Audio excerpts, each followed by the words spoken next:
எல்லோரும் மனதிலே நினைப்பது, இந்த காலங்களில் அனைத்தும் சாத்தியமா, உண்மையாக நடக்குமா என்றெல்லாம் அனைவருக்கும் சந்தேகமாக இருக்கக்கூடிய அமைப்புகள் உள்ளது. இந்த காலம் அல்ல, எந்த காலமானாலும் சரி, எல்லா காலங்களிலும் நல்லவர்களும் இருந்துதான் வருகிறார்கள், துஷ்டர்களும் இருந்துதான் வருகிறார்கள். துஷ்டனை கண்டால் தூரப்போ என்று சொல்வதற்கு காரணம், தாம் நல்லவனாக வருவதற்கு தடையாக இருக்கும் என்று சொல்லியிருக்கிறார்களே அல்லாது துஷ்டனை பார்த்து பயந்து போ என்று யாரும் சொல்லவில்லை. ஆகையால் தீமை செய்பவர்களுக்கு தெய்வங்கள் எப்பொழுதும் ஒரே இடத்தில் நின்று ஒரே மாதிரியாக செயல்படாது. இன்று நீ பிள்ளையாக இருந்து தாய் தகப்பனை வேண்டி அடம்பிடிக்கும் பிள்ளைகளுக்கு என்ன செய்வது என்று தெரியாமல் சில நன்மைகளை செய்து வருவார்கள்.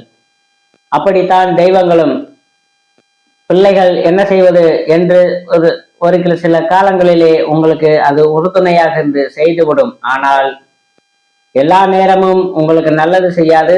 அதுவே திருப்பி உங்களை அடிக்கும் காலங்களில் நீங்கள் மிகவும் துன்பங்களையும் துயரங்களையும் அனுபவித்து நரக வேதனைகளை அனுபவிக்க வேண்டிய அமைப்புகளுக்கு கொடுத்துவிடும்.